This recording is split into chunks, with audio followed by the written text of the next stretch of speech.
What is defined as a spiritual awakening? And are as many people as awake as they claim to be? And is it as beautiful as people say? In today's episode, we're going to be unveiling the traps within seeking a spiritual awakening and if it's really all what it's made to be.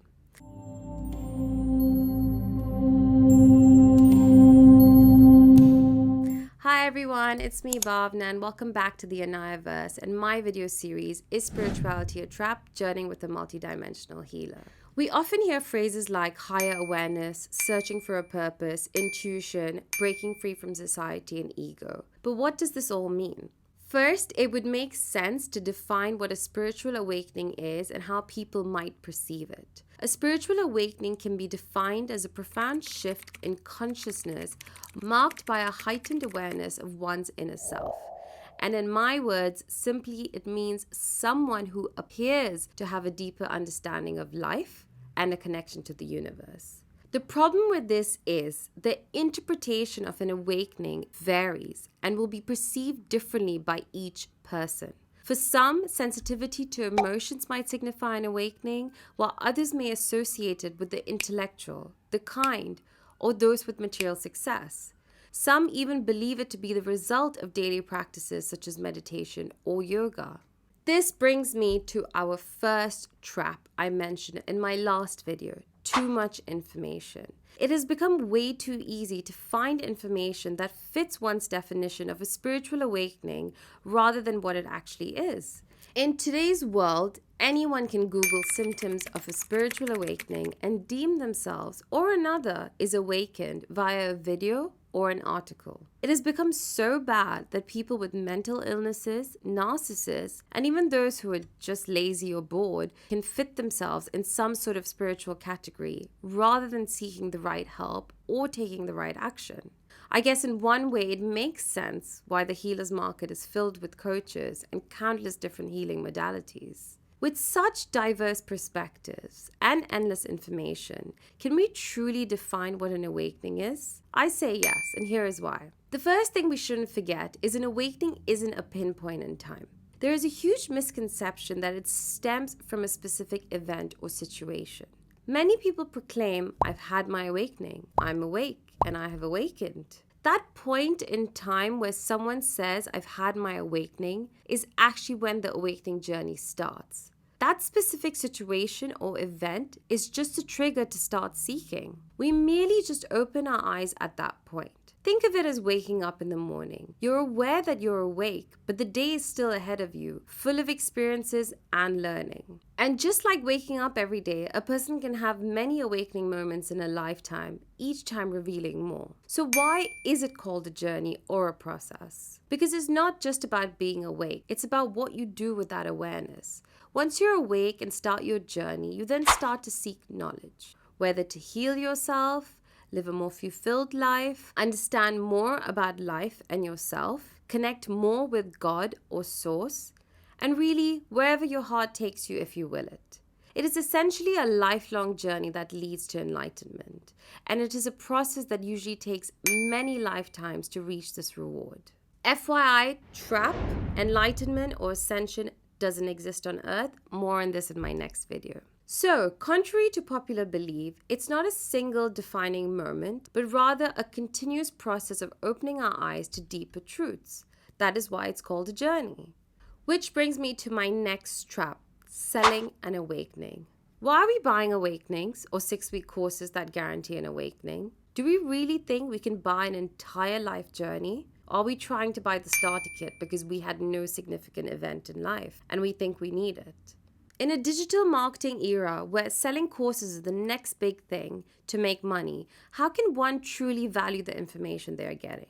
Yes, there are spiritual awakening support courses, and I get how they can be helpful. But even then, are you truly getting the right information or purely an opinion of someone else's journey? Surely people are just selling introspection, self-love, religion repackaged, self-development, their own personal journeys, like-mindedness, amongst other things, as an awakening. I personally cannot truly point an event that started my journey. Following on this trap, I've also witnessed people selling an awakening like it is about butterflies, rainbows, and consistent states of bliss that's going to make your life better. But it is about facing truths about who and what you truly are, and what they're selling is simply a placebo effect.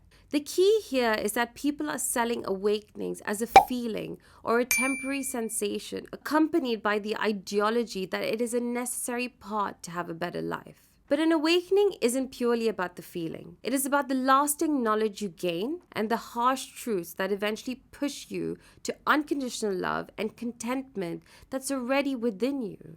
Unconditional love is not a task that you practice, but an energy through which you flow naturally. An energy that overrides ego. It makes me wonder if awakened people believe it's their duty or purpose to wake others up. It also makes me wonder if people then deem themselves awake just to fit in and join this movement, sometimes just for financial gain.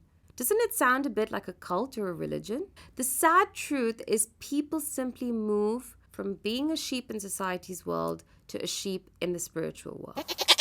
A lot of times we actually come into this world already awakened, especially old souls. And because of nature, society, conditioning, and perception, we forget and unlearn, but we end up needing to learn again. So, in reality, no one actually knows the true start of their awakening journey.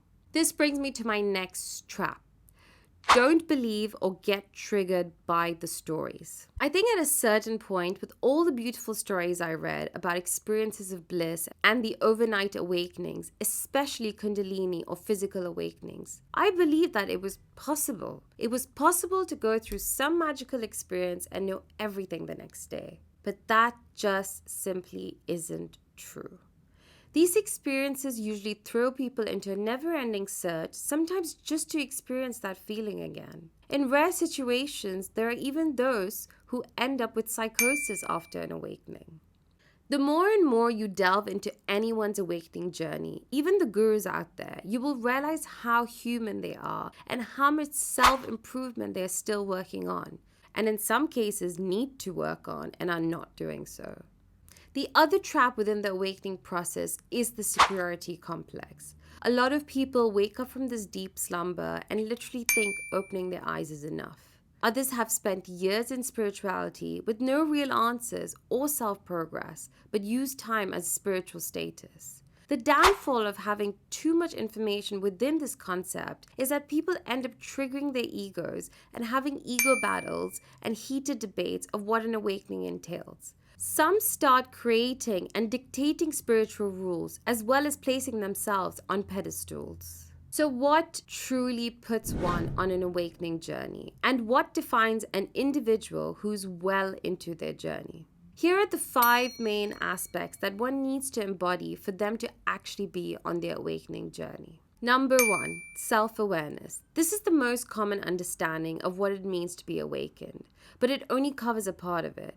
Regardless, there are a lot of people who mistake selfishness for self-awareness. So despite it being a common understanding, it is not as honestly practiced as it should be. A typical example would be a person who claims to be awakened and thinks they have the power to dictate people's vibrational status. Number 2, embracing death. We need to accept our mortality and short time on this earth in order to live a more peaceful life. Death is merely a transition back to our authentic self, not the end. The only comfort we have is that we all equally share this pain of death.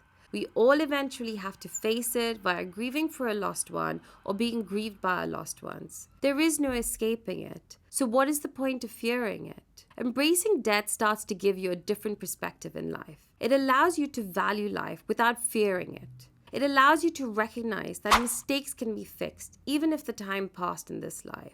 And it pushes you to think beyond yourself. This goes back to one of the core aspects I shared about spirituality.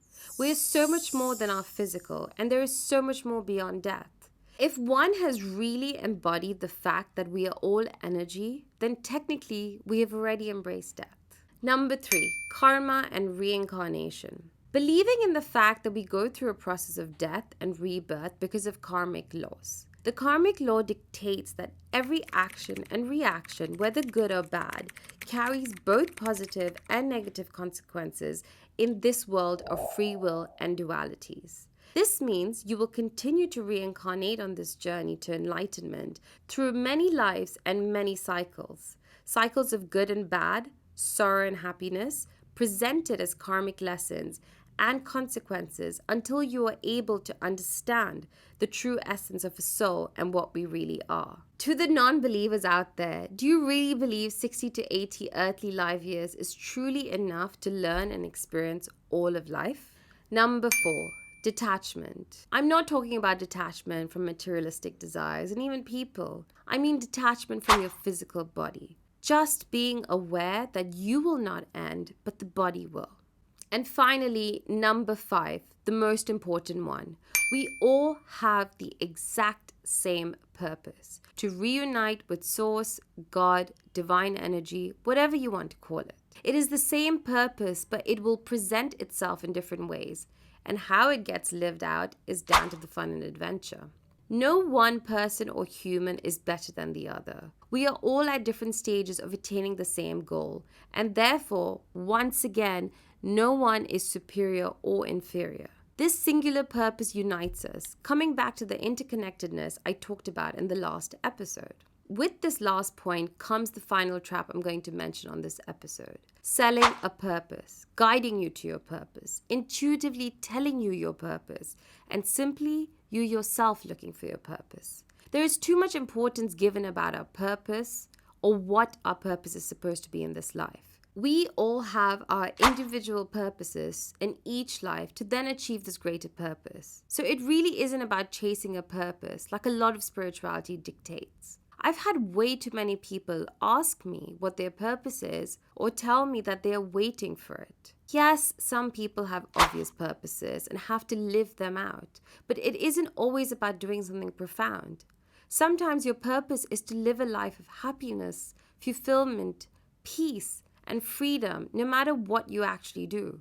We forget how things like happiness and freedom are rare in today's lifetime, and we have really taken away their importance. So why do we awaken, and what are the benefits? Just like death, awakenings are an inevitable part in our lives, and we will naturally awaken because over time our next step is to ascend into a higher dimension. There will be more about ascensions and dimensions in my video series, so please don't forget to like, subscribe, and share. The main benefit of being truly awake and in your journey is the lack of judgment, but still being able to be authentic to your true self. You're now able to use the tool of judgment in the right way. You now perceive others with unconditional love, trapped in the same cycle of rebirth. You truly understand detachment, and you have a better understanding of who and what God is. Wouldn't it be nice if we could all see each other that way? Just another soul riding the waves of karma, and not by religion, caste, or status. Wouldn't the world just be a better place? And at some point well into your journey, a certain calmness and inner knowing that guides you will become your strength, allowing fears to pass away and living from a space of true presence, without our past implications or future worry. Many will claim to be here and will therefore sell it as a possibility. But this is not an easy achievement at all. In conclusion, awakenings are not just magical. It is a tough rite of passage that we all go through. Awakening journeys can include heightened intuition, calmness, better perceptions, sometimes gifts and abilities, but not without breaking apart before rebuilding. Remember, what you do with your awakening journey is your choice, not what the spiritual world expects of you. An awakening really is the process of expanding our consciousness. Therefore, gaining knowledge is really important. But, and this is a big but, knowledge isn't the power here, but the right knowledge is, because truth is the real power here. As 5D beings, it is normal to access that state of consciousness, the consciousness of the fourth and the fifth dimension. And people will always try and sell or persuade you to use these tools to be in this state. But this is a temporary state, not permanent. We are still humans living on Earth, so it would be silly to throw that all away. For me, an awakening simply means someone who's seeking out the right knowledge and lives life by those principles, no matter who they are or what they do. I can say with certainty that if you are one of those that fully embodies the 5 concepts I mentioned, then you're well into your journey. And finally, there is nothing to really measure if you're awakened or not, or how far you've come along. There is no definite answer, so use your own inner knowing. Get help when you need it, and seek knowledge when you're drawn to it.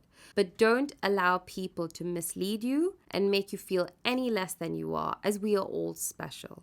Please don't forget to question, share, and comment, and of course, like, share, and subscribe. See you next time on the Anayaverse. Bye!